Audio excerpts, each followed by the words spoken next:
ainda nesse período diferente, mas que a gente tenha aprendido a viver nele também, tenha aprendido a usufruir da melhor maneira possível aquilo que o Senhor tem nos dado nesses dias, né? Eu quero repartir uma palavra com vocês. Foi um pouco diferente essa semana para mim, porque normalmente Deus me dá uma palavra assim um bom tempo antes de ministrar, para que enfim, é o jeito dele falar comigo. Mas essa semana foi um pouco diferente. Eu até tinha preparado uma palavra, mas na quinta-feira de manhã eu acordei com um texto no meu coração. Sabe quando tu abre o olho assim, a primeira coisa que tu lembra, que vem na tua mente é alguma coisa, uma frase, um texto, uma imagem, e veio um texto no meu coração. E eu comecei a meditar naquele texto, quinta, sexta, e a Bárbara me perguntava, qual é a palavra para domingo? Eu não sei. Como tu não sabe? E eu estava naquela luta ali com Deus, luta no bom sentido com Deus, estava meditando e buscando entender o que ele queria falar. E aí na sexta-feira vieram algumas coisas, ontem à noite, que os pensamentos se alinharam assim no meu coração do que Deus queria que falasse aqui hoje pela manhã. Então eu considero, quando esse tipo de coisa acontece comigo, eu considero que é algo muito peculiar de Deus, especial, e que a gente precisa prestar talvez um pouco mais de atenção ainda naquilo que o Senhor quer nos falar. Então é algo simples, mas eu gostaria que tu abrisse teu coração para que a gente pudesse discernir junto o que Deus quer nos falar nesses dias a respeito dessas verdades que a gente vai ver aqui de manhã. Irmãos, eu creio que nesses dias que a gente está vivendo, está se abrindo uma janela de oportunidade muito grande para a salvação. E por mais que às vezes parece que falando com pessoas, ouvindo pessoas, ainda existe uma dureza no coração e ainda dá a impressão de que muitos não se deram conta de que o que nós realmente precisamos é o Senhor. Mas eu creio que nos dias que nós estamos vivendo são dias muito especiais para que muitas pessoas sejam salvas. Porque eu creio que nós temos falado muito sobre isso, eu creio que nós estamos vivendo nos últimos dias. E nos últimos dias a palavra diz que seriam dias difíceis, mas também que haveria um grande derramamento do Espírito Santo. Então eu creio que nós estamos aí vivendo em dias onde talvez uma última e grande colheita de almas seja feita. Nós vivemos isso assim de uma maneira bem intensa há 20 anos atrás. Nós vivemos isso de uma maneira muito intensa, naquela ocasião, um avivamento que aconteceu sobre a nossa vida, onde muitas pessoas se converteram, onde nós mesmos fomos renovados no Espírito Santo, onde nós vimos muitos milagres acontecendo, muitas pessoas chegando à fé, né? Muitos jovens, adolescentes, famílias inteiras se convertendo. Nós experimentamos isso, vimos isso e somos fruto, na verdade, desse avivamento. Nós como igreja somos fruto dele. E eu creio que nós estamos vivendo em dias onde, talvez de uma maneira diferente, de uma forma diferente, mas que está acontecendo novamente uma oportunidade de um avivamento sobre nossas vidas, em especial para a salvação. Eu creio que os campos de fato estão brancos, ainda que a gente olhe e até não enxergue isso, mas eu creio que muitas pessoas estão prontas para serem colhidas, estão prontas para chegarem à fé, estão prontas para se renderem diante do Senhor. Talvez aqueles familiares que durante anos se fala para eles não se convertem, talvez amigos, colegas de trabalho, talvez pessoas estranhas com quem tu nunca teve contato, talvez estejam prontas para se renderem diante do Senhor. Eu creio que os dias que nós estamos vivendo estão preparando esse caminho, estão preparando esse tempo para que isso aconteça. E no meio desse contexto, um texto que veio ao meu coração muito forte, fica em 1 Timóteo 3, 15 e 16. É um texto bem conhecido, mas eu gostaria de usar dele agora para a gente conversar um pouco.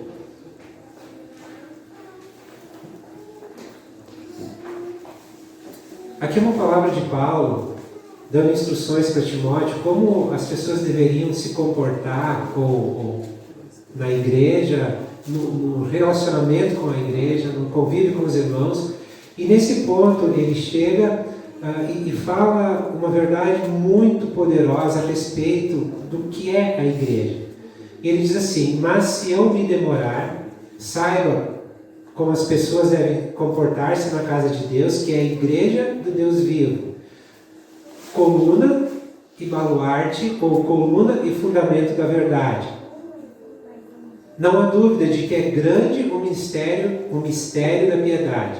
Deus foi manifestado em corpo, justificado em espírito, visto pelos anjos, pregado entre as nações, crido no mundo e recebido na glória. Nós vemos esse versículo, no versículo 16, nós vemos uma centralidade sendo colocada em Jesus. Aquele que foi manifestado em carne, ele foi justificado no Espírito, ele foi visto por anjos, pregado entre as nações, crido no mundo e recebido na glória. Centralidade total no Senhor Jesus. No versículo 15, Paulo usa duas figuras para se referir à igreja. Ele diz que a igreja é uma coluna de sustentação, como essa coluna que nós vemos aqui, e é um baluarte. Tem uma versão que diz baluarte ou fundamento.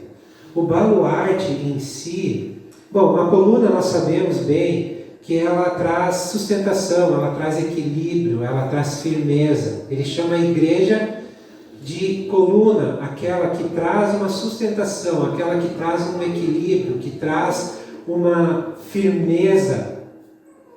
E ele também chama a igreja de baluarte, ou fortaleza inabalável, um local absolutamente seguro, um alicerce inabalável. Isso significa a palavra baluarte.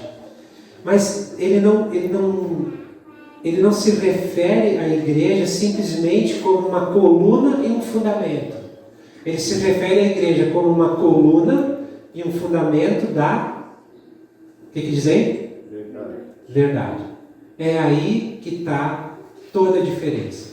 Porque talvez no mundo, na sociedade, existem muitas pessoas, existem poderes, governos, que são colunas hoje na sociedade, que são fundamentos na sociedade.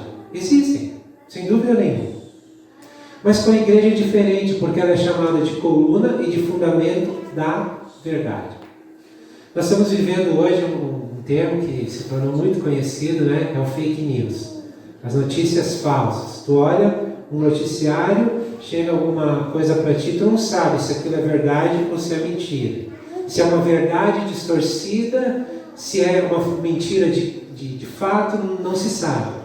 No meio desse contexto, a igreja é chamada de coluna e baluarte, ou coluna e firmamento, fortaleza e alicerce da verdade. E nós não sabemos que historicamente, na história da humanidade, aconteceram muitos momentos difíceis na humanidade, muitos momentos de catástrofe, de outras pandemias, onde a sociedade estava ruindo, onde as coisas estavam muito difíceis. E historicamente, no meio desses momentos, a igreja sempre esteve presente, se levantando como coluna e alicerce da verdade. Ela sempre fez a diferença. Ela foi o que trouxe sustentação, ela foi o que trouxe uma base firme sobre a qual pudesse ser reconstruído algo novamente. E eu creio que, de uma forma diferente de outras épocas, eu creio que agora a igreja está sendo levantada nesses dias para que o que for construído daqui em diante sobre ela, não que o que foi construído anteriormente não tivesse sido algo eterno, foi tanto que nos trouxe até aqui, mas o que vai ser construído agora é como se fosse um trampolim que nos lançasse para dentro da eternidade. Como se agora o que a igreja está se levantando para ser coluna e fundamento da verdade. É como se nesse tempo fosse um trampolim, uma plataforma da onde vai se saltar de fato para dentro de uma eternidade com Deus. Porque nós somos a igreja dos últimos dias. Nós somos parte da igreja que está vivendo os últimos instantes desse tempo, dessa era que se chama de graça, né? Que se chama desse tempo onde Deus está aqui dando oportunidade para a salvação para todos. E é interessante que nós, irmãos, nesses dias, nós fomos colocados para viver nesses dias. A gente poderia ter nascido no século, lá, há 2 séculos atrás. Poderia ter feito parte lá do primeiro momento da igreja. Poderia ter passado lá por aquele período da história, que era conhecido como período das trevas, onde parecia até que a igreja tinha sumido. A gente poderia ter nascido naquele tempo, poderia ter feito diferença naquela época, mas Deus nos chamou para fazer diferença hoje. Deus nos chamou e nos colocou, nos plantou, seja aqui em Três Coroas, ou onde nós estivermos, para fazer diferença hoje. Um texto que sempre foi que durante muito tempo foi muito falado aqui, foi Mateus 28, 18 até 20, que fala da grande comissão, onde Jesus ele fala para os discípulos, indo, saindo, andando, fazer discípulos em todas as nações. E isso é uma verdade que sempre ardeu em nosso coração. Nós nascemos como igreja fundamentados nessa verdade. Nós como igreja, para os mais novos, ou para os que estão mais recentemente conosco, nós como igreja, nós nascemos com uma veia que pulsava missão, que pulsava ganhar vidas, que pulsava ganhar mais uma alma para Jesus. Nós fomos edificados sobre um fundamento a respeito do discipulado, de cuidar um do outro, né? De servir um ao outro. Nós temos forte a questão das mutualidades uns aos outros, o que nós podemos e devemos fazer uns aos outros. Então, durante muitos anos, foi colocado, depositado em nós uma riqueza muito grande, e que eu creio, e isso que tem ardido no meu coração nesses dias, que chegou a hora, ou mais uma hora, para que essa riqueza seja transformada agora em oração, em serviço, em cuidado, em evangelismo, em discipulado, talvez de formas diferentes, né? Talvez aquele jeito que a gente fazia antes não era absoluto, era relativo, e a gente pode mudar algumas coisas, mas o que nós precisamos ter em vista é o nosso chamado, aquilo que o Senhor tem nos chamado para fazer. E a igreja, ela é chamada aqui por Paulo como coluna, como fundamento, como alicerce da verdade. E aqui eu quero entrar em algo que o Senhor falou comigo agora, me trouxe à memória, agora ontem, sexta. Eu entendo, e eu acho que isso é uma coisa que, se a gente parar para discernir um pouquinho, analisar um pouco, fica muito fácil de enxergar. É que nos últimos anos, muitas pessoas foram a Deus. Igrejas ficaram lotadas, surgiram essas mega, hiper igrejas, né? Que estão aí na TV, fazendo transmissões, se vê verdadeiras multidões, né, reunidas, não só aqui no Brasil, em vários lugares do mundo, mas a pergunta que fica é: por que essas multidões foram a Deus? O que é que elas foram buscar em Deus? O que elas estão tentando encontrar em Deus?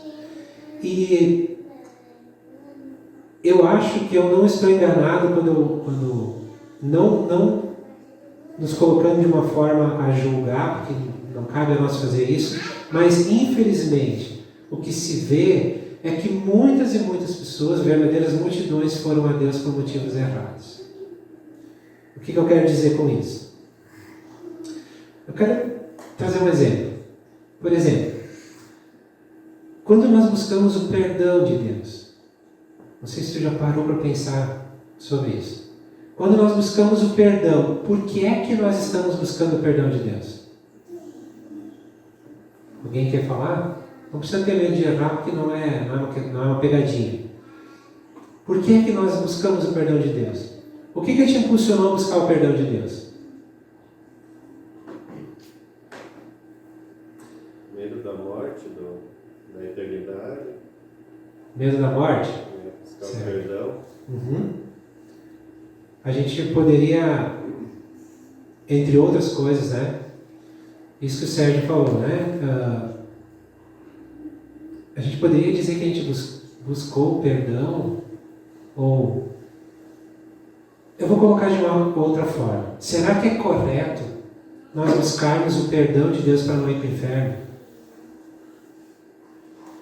Será que é correto da nossa parte nós buscarmos o perdão de Deus para não sermos condenados, então?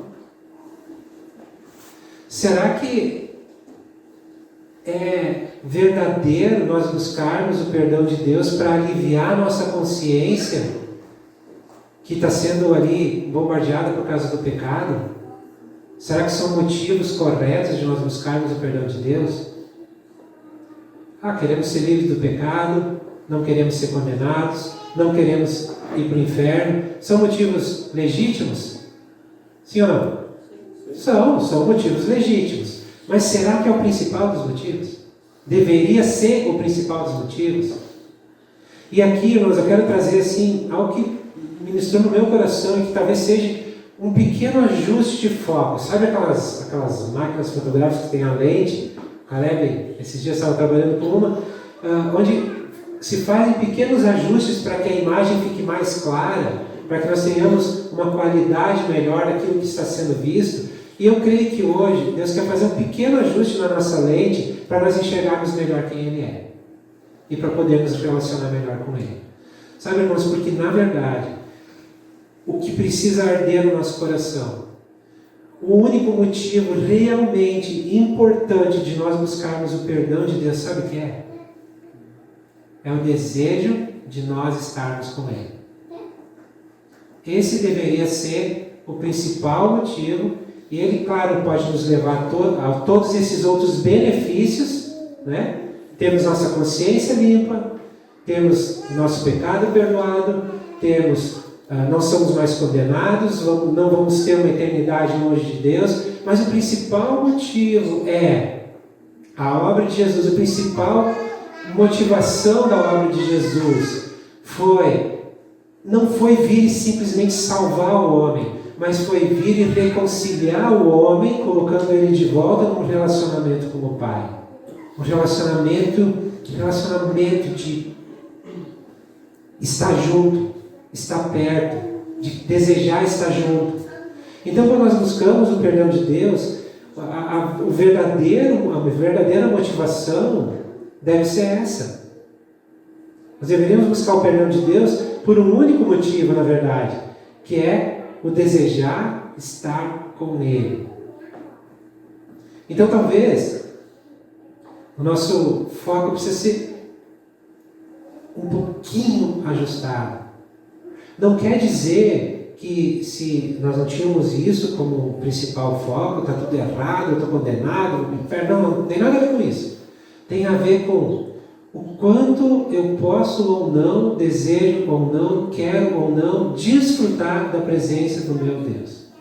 Tem a ver com isso.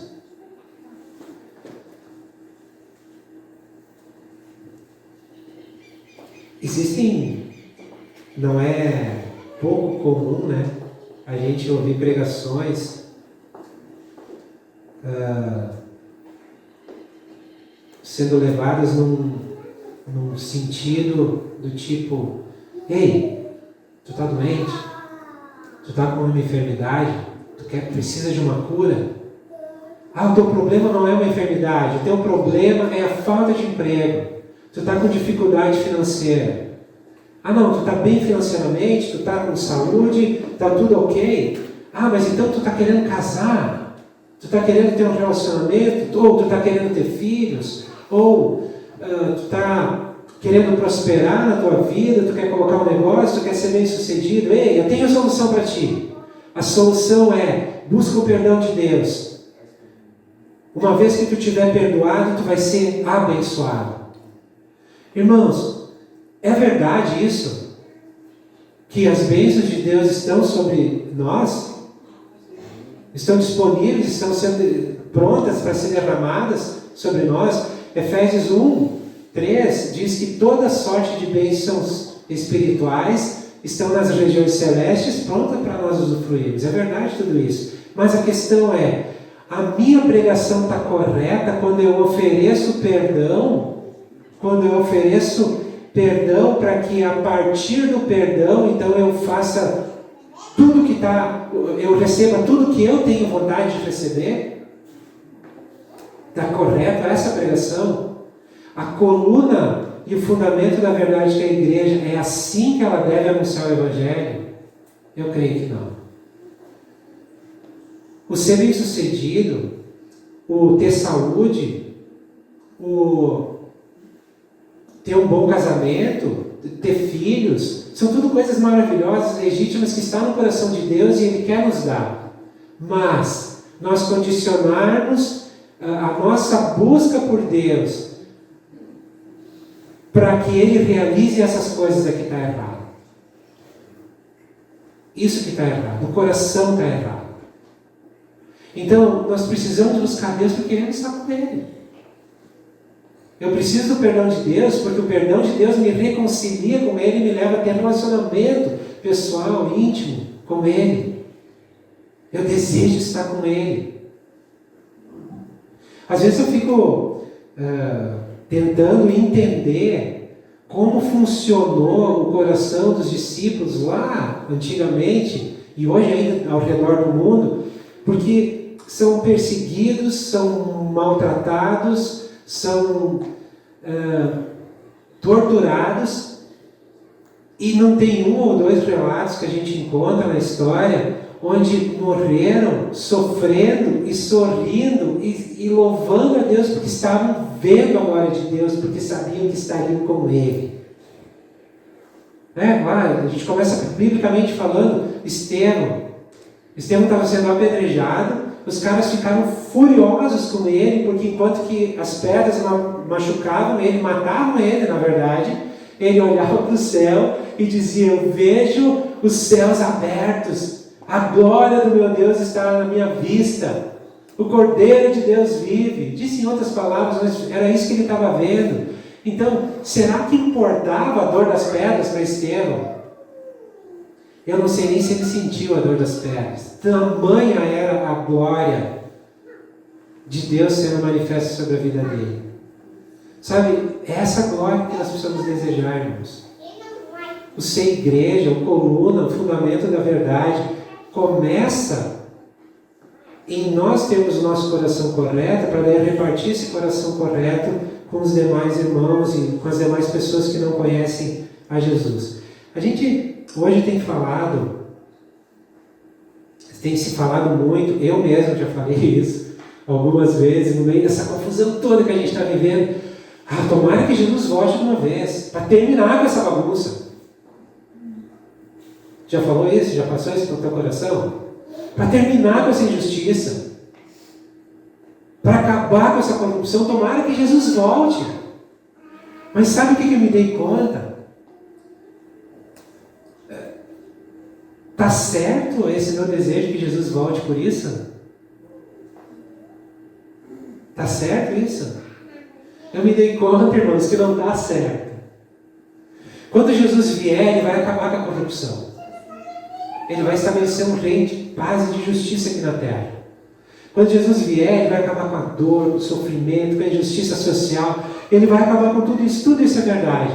Mas o meu desejo de querer ver o meu Senhor e de clamar junto como o Espírito, como lá no final de Apocalipse diz, que o Espírito e a noiva dizem, clamam, desejam, vem Senhor Jesus. Sabe por que eu tenho que desejar que Ele venha? Para estar com Ele. Eternamente com Ele. Então, eu creio que nesses dias, como eu falei no início, se abre uma grande oportunidade para a pregação do Evangelho. Com o nosso coração correto e fazendo com a motivação correta também. Irmãos, em nós está a palavra da verdade. Jesus é a própria palavra da verdade. Em nós está a palavra da vida eterna. Ele é a palavra da vida eterna. Em nós foi depositada uma riqueza tão grande, tão tremenda, e que está pronta para fluir como um rio de vida, para levar vida para todas as pessoas. Então, com esses pequenos ajustes, talvez, que precisam acontecer a partir de mim, a partir do meu coração, a partir de ti, eu creio que nós estamos vivendo em dias especiais, onde nós vamos ver muitas pessoas chegando a Deus pelo motivo correto. Não mais correndo atrás de bênção, mas correndo atrás daquele que dá as bênçãos. Não mais desejando ser abençoado, mas desejando estar com aquele que é o abençoador. Essa é a motivação correta. É isso que gera o verdadeiro novo nascimento, que faz com que as pessoas sejam fundamentadas sobre uma rocha tão forte, tão inabalável, que elas não caem mais.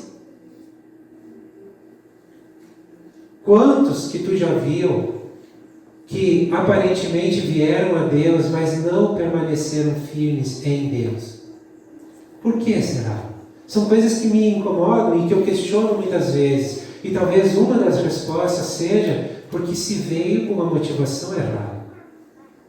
Agora, quando eu vou a Deus porque eu quero estar com Ele, aí eu estou dizendo assim: Jesus, toda a obra que tu fez na cruz valeu a pena.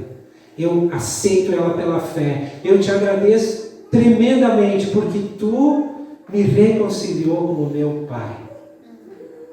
Quando a palavra fala sobre reconciliação lá em 2 Coríntios 5, ele diz que assim como Jesus nos reconciliou com o Pai, foi nos dado agora o ministério da reconciliação. Não foi nos dado o ministério de abençoar, o ministério de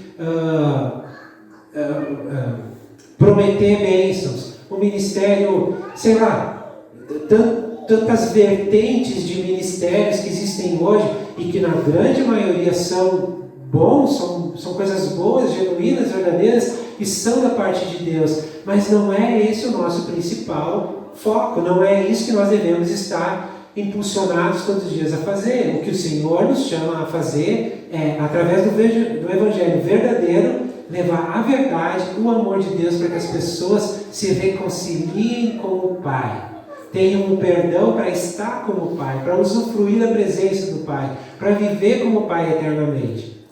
É para isso que nós somos chamados, irmãos. Aí no meio do processo vai ter cura? Vai. Vai ter bênçãos? Vai. Vai ter libertação? Vai. Vai ter, na verdade, toda sorte de bênçãos espirituais. Amém? Amém. Mas o foco é reconciliação com o Pai. Quando Adão caiu e quebrou a aliança que havia sido feita da parte de Deus com ele, lá no Jardim do Éden, o que ele perdeu foi a comunhão. O que ele perdeu foi o relacionamento. Foi isso que ele perdeu. E é isso que Jesus restaurou: a comunhão e o relacionamento. Tem uma frase do John Piper que eu acho tremenda. Ele diz assim: o motivo por que você deseja perdão é importante. Se quer perdão tão somente porque deseja gozar da criação, então o Criador não é honrado e você não é salvo. É forte isso. O perdão é preciso por uma única razão: ele o capacita a desfrutar da comunhão com Deus. Quantas vezes, irmãos, quantas pessoas, e talvez até em alguns momentos o nosso coração buscou o perdão com Deus, ou a própria relação com Deus, mas não para estar com Ele, mas porque queria algo dele. Como o irmão coloca aqui, se a nossa motivação é simplesmente usufruir daquilo que Deus quer nos dar, o coração está errado, é um engano. Agora, quando eu desejo o perdão de Deus, a reconciliação com Ele, para estar com Ele, bom, aí todo o demais vem junto. Ele é o doador, Ele é o abençoador, Ele é aquele que tem os desejos mais tremendos para os seus filhos, as bênçãos mais gloriosas para os seus filhos. Sabe, qual é o pai que não quer bem para o seu filho? E ainda que a expressão de pais aqui na terra às vezes falhe e não querem bem para os seus filhos, mas isso não reflete quem é Deus. Deus é um pai que sempre quer o bem dos seus filhos. Deus é um pai que sempre está ao lado dos filhos e nunca contra eles. Então nós podemos e devemos nos relacionar com Ele por causa disso. Eu quero terminar aqui com mais uma outra citação, com um trecho agora, de uma pregação do Jonathan Edwards. Faz alguns anos que isso faz parte de uma pregação que ele fez para a igreja dele. Faz alguns anos, foi em 1731. Tá? Mas olha a profundidade dessa palavra, irmãos. Olha a revelação, olha o ensino que vem a respeito dessas frases que esse irmão ministrou naquela época, e que eu creio que isso aqui são as cartas que continuam sendo escritas, que não estão ali na Bíblia, né? Mas as cartas de santos que continuam sendo escritas para abençoar a vida da igreja. Ele diz assim: os redimidos têm todo o seu verdadeiro bem em Deus. Ele mesmo é o grande bem que possuem e desfrutam por meio da redenção. Deus é o bem mais sublime, a suma de todo o bem que Jesus adquiriu. Deus é a herança dos santos, é o quinhão ou destino da alma deles. Ele é a riqueza e o tesouro, o alimento, a vida, a habitação, o ornamento, a coroa, a glória eterna e duradoura dos santos. Eles não têm nada no céu, exceto a Deus. Ele é o grande bem, o qual os crentes são recebidos na morte e para o qual eles devem ressurgir no fim dos tempos. O Senhor Deus, Ele é a luz da Jerusalém celestial, é o rio da água da vida que corre e a árvore... vou ler de novo aqui. Ele é a luz da Jerusalém celestial, é o rio da água da vida que corre, a árvore da vida que cresce no paraíso de Deus. As gloriosas essências e belezas de Deus fascinarão para sempre a mente dos santos, e o amor de Deus será o deleite eterno deles. Agora presta atenção no que ele diz. Com certeza, os redimidos desfrutarão outras alegrias. Eles se alegrarão com os anjos, uns com os outros. Mas aquilo que lhes encantará nos anjos e uns nos outros, ou em qualquer outra coisa, aquilo que lhes proporcionará deleite e felicidade, será que Deus poderá ser visto neles. É muito profundo isso, irmãos.